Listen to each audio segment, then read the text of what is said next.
आज की मेरी सच्ची स्टोरी जो है दोस्तों, ये दरअसल दिल्ली में कैसे गोलू देवता ने चमत्कार करा, एक निर्धन बाझन को पुत्र की प्राप्ति देकर और उनकी आस्था अपने मंदिर के प्रति कैसे बढ़ाई कि वो बाद में चितई गोलू देवता आने के बाद वहाँ से चितई गोलू देवता को ले गए और अपने स्थान पर उनने वहाँ उनकी पूजा वगैरह प्रारंभ करी। दोस्तों, कैसे जिन पर अगर गोलू देवता पर विश्वास होता है तो गोलू देवता उनकी कैसे सुनते हैं और कैसे उनकी मन्नतें पूरी करते हैं, ये आज की मेरी सच्ची स्टोरी में कहानी देखने को मिलेगी। हमेशा की तरह कहानी में आगे बढ़ने से पहले मेरे चैनल का इंट्रो।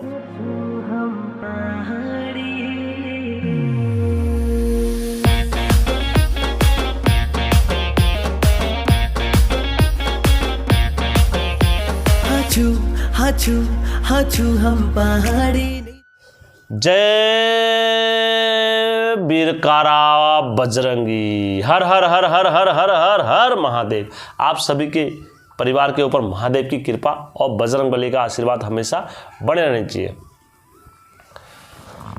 यदि आप लोगों के पास भी कोई ऐसी सत्य घटना है जहां गोलू देवता, नरसिंह देवता, फकीर देवता, कोई भी उत्तराखंड के भूत भूतड़ी, चाहे मामू निरंकार हो, चाहे कतूरी राजवंश के कोई भी देवता हो, अगर कहीं पर आज भी उन्होंने अपना होने का प्रमाण दिया है तो आप लोग मेरे साथ साझा कर सकते हैं। दोस्तों, जो मैंने एक कदम उत्तराखंड की संस्कृति को आगे बढ़ाने का प्रयास करा हुआ है, आप भी मेरे साथ इसमें साझा कर सकते हैं और एक सब्सक्राइबर का बटन नीचे से दबा के इस पहल में मेरा साथ दे सकते हैं।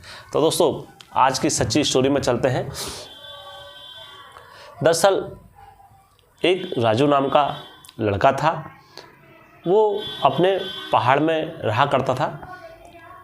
अंततः उनके पिताजी और उन्हें प्रयास करा, प्रयास करने के बाद उनसे कहा, बेटा तुम जाओ और नौकरी करो दिल्ली में, और दिल्ली में नौकरी करके कुछ धन एकत्रित करो और एकत्रित करने के बाद हमारी घर की स्थिति को सुधारेंगे। और इनके जो घर के कुलंकारी जो इष्ट थे वो कौन थे? चमड़खानी गोयल देवता थे। तो इनने काफ़ी अच्छा प्रयास करा और प्रयास करने के बाद इनकी जो मन्नत वगैरह जो थी ये चले गए वहाँ को। उसके बाद इन्होंने क्या करा, ये दिल्ली की ओर नौकरी करने के लिए चले गए प्रस्थान करके। दिल्ली की रंगीन दुनिया को देख के और चकाचौंधी चांदनी को देख के हर कोई अपना मन मोहित हो जाता है। तो ऐसे ही करते करते इनके वहाँ यार दोस्त और यार भी बने, कई मित्र भी बने। हर तरीके से इनके रहन सहन में काफ़ी बदलाव आ गया, इनको काफ़ी अच्छी सैलरी भी मिली। उसके बाद इनने अपना घर में धन बेचना भी प्रारंभ करा।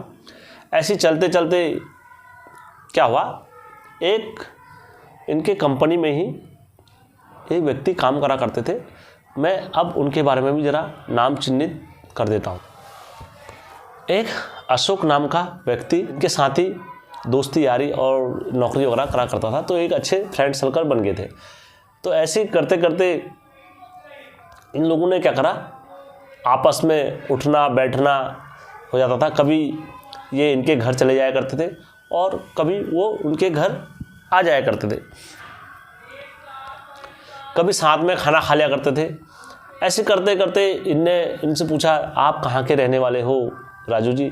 इनने बोला, मैं अपने उत्तराखंड देवभूमि से रहने वाला हूँ और हम काफ़ी प्रसन्न हैं, कभी आपको समय मिलेगा तो हमारे पहाड़ चलना, और वहाँ काफ़ी अच्छा रहता है और काफ़ी अच्छा लगता है हम लोगों को। हमारा मन इधर जॉब करने को आने को नहीं करता है, लेकिन हमारी मजबूरी और परिस्थितियाँ ऐसी होती है जिस कारण से हमें अपना घर छोड़ना पड़ता है।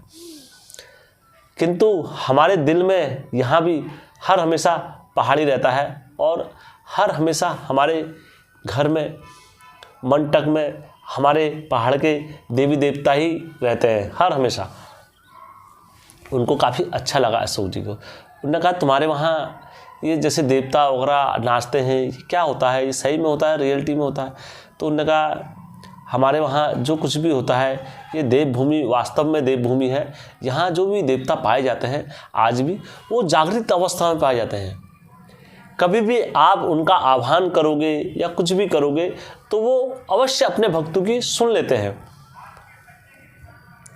उन्होंने कहा ठीक है। फिर राजू से अशोक ने शाम को खाना पीना खाया और चले। फिर कुछ दिन बाद अशोक ने बोला राजू से, राजू तुम मेरे घर में आना और आज हम खाना मेरे वहाँ खा के जाओगे। राजू ने कहा यार आज तो मेरे पास समय नहीं है, फिर कभी बाद में टाइम होगा तो मैं ज़रूर आऊँगा, अवश्य घर के घर अवश्य आऊँगा। तो अशोक ने कहा ठीक है कोई बात नहीं। उसके बाद इनके कुछ समय बीतता रहा। राजू से अशोक ने फिर बोला एक बार कि राजू आज चलो और मेरी बीवी ने खाना बना रखा है आपके लिए और बढ़िया खाना बना रखा है और आप हमारे वहीं खाओगे आज। तो अशोक राजू ने पहले भी मना कर दिया था, तो इस वजह से राजू ने कहा चलो ठीक है हम चलते हैं आपके वहाँ खाना खाएंगे। तो ये उठ के उनके वहाँ चले गए घर को खाना खाने। अब जब ये इनके घर में पहुँचे, घर में पहुँचने के बाद अशोक ने काफ़ी इनका स्वागत करा, आदर सत्कार करा और इनकी बीवी और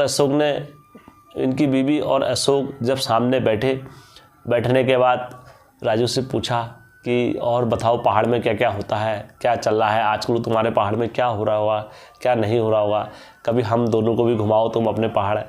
तो राजू ने कहा अवश्य भाभी जी, जब कभी भी आपको समय मिलेगा आप हमारे पहाड़ ज़रूर आइए और मैं पूरे विश्वास के साथ कहता हूँ मैं आपको ज़रूर अपने पहाड़ घुमाऊँगा।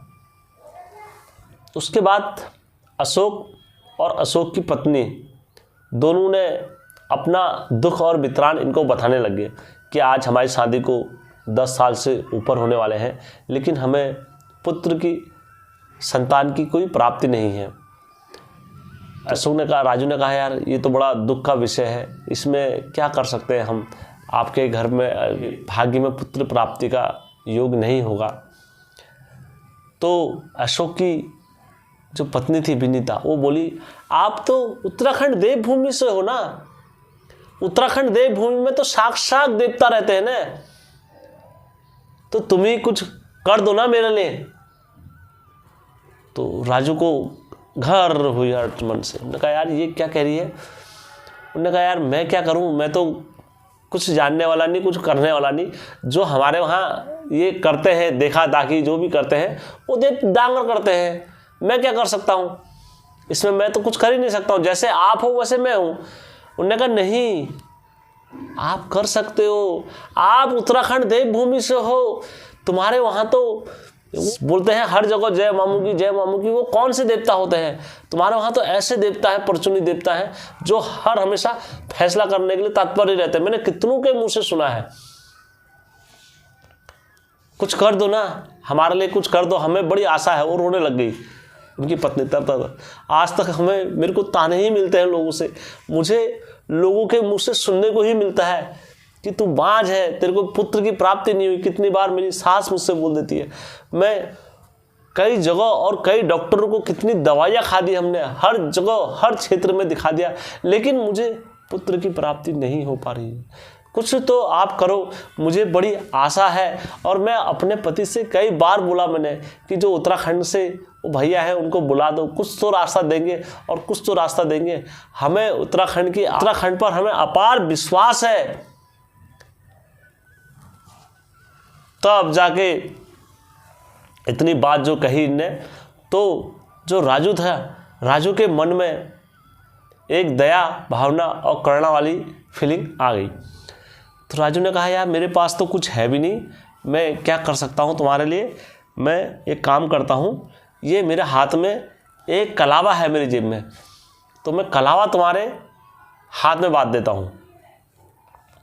उसके बाद राजू ने वो कलावा पकड़ा और कलावा पकड़ने के बाद सीधा अपने कहाँ मारी, अपने इष्ट को पुकार मारी, हे चमड़खानी गुल देवता, इतना विश्वास और इतनी करुणा इनकी जो आपके ऊपर बनी हुई है, वो विश्वास को कतई मत तोड़ने देना।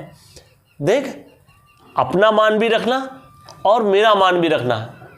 हे गोलू देवता, तू इनका घर और इनका वंश अगर चला देगा तो गोल देवता तो ये जो कहेगा, जैसा कहेंगे तेरे लिए ये करने के लिए राजी होंगे।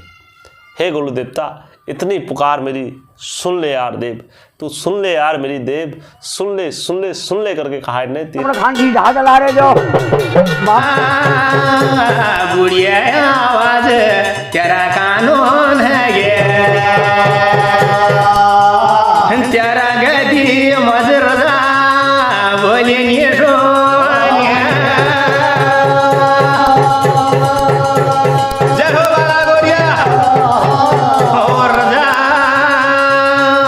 तुले बुढ़िया की धात जो सुनी तेरा नौनिया मदन में आग जो लगे, तेरा मामू की गद्दी हिलन जो लगे, तेरी लुए जैसी छाती मार दा तीरा जो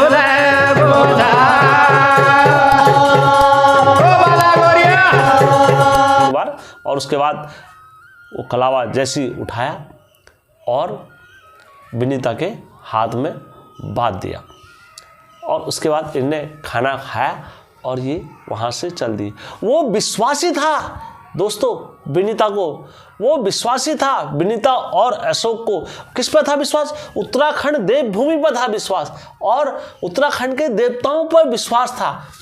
और देखते ही देखते 1 महीने में विनीता की रिपोर्ट आ गई कि वो क्या है, वो माँ बनने वाली है और उनकी खुशी का कोई ठिकाना नहीं रहा। इतनी खुशी और इतना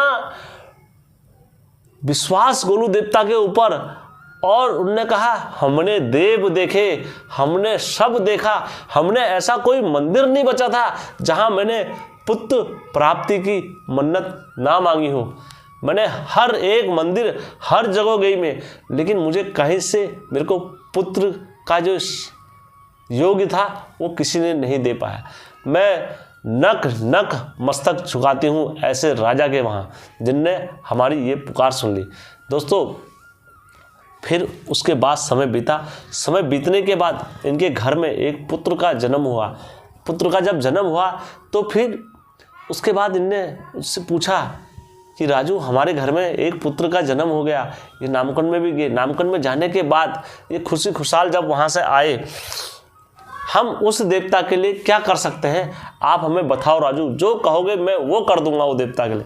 तो राजू ने कहा यार मैं क्या बताऊं, मैं तो कुछ इसमें बारे में कुछ जानता भी नहीं हूँ, कुछ पहचानता भी नहीं हूँ, जैसे आप वैसी मैं हूँ, लेकिन फिर भी तुम्हारी इच्छा है कुछ देवता के लिए करने की तो जाओ चितेई गोलू देवता चले जाना और वहाँ पर जाने के बाद उनको पगड़ी चढ़ा लेना और वो खुश हो जाते हैं इतने में। उसके बाद वो और उनकी पत्नी चितेई गोलू देवता गए।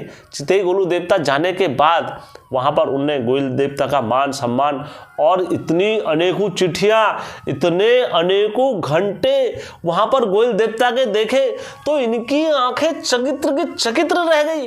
ये कैसा कोर्ट है, यहाँ कैसा न्याय चलता है, स्टाम्प पर स्टाम्प, स्टाम्प पर स्टाम्प। इनके नेत्रों ने कभी ऐसी चीज़ देखी नहीं थी। मंदिर तो इतने देखे, घंटियाँ तो इन्होंने इतनी देखी थी, लेकिन ऐसा न्याय, ऐसा दरबार और ऐसा जज इन्होंने पहली बार देखा था इनने अपनी लाइफ में। तो दोस्तों इनके मन से, इनकी आत्मा से आवाज़ आई कि ऐसे न्यायकारी जज को, ऐसे न्यायकारी द्वारपाल को, ऐसे इनके न्यायकारी मुजीम और द्वारपाल जितने हैं, इन सब देवताओं को हमें कहाँ ले जाना चाहिए? अपने वहाँ ले जाना चाहिए। ऐसे देवता को हमने छोड़ना नहीं चाहिए। तो दोस्तों इन्होंने क्या करा, वहाँ से गोयल देवता की एक मूर्ति पकड़ी और मूर्ति पकड़ने के बाद उसमें गंगा जल और वहाँ का जल स्नान वगैरह करा और पुजारी जी से मंत्र अभिषेक करवाया।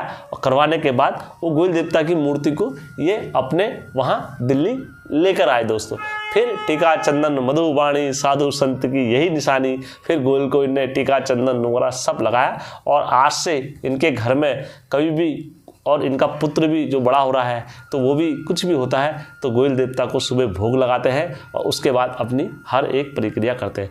दोस्तों ये व्यक्ति कोई पहाड़ से नहीं है, लेकिन इनकी आस्था पहाड़ से जरूर जुड़ गई है।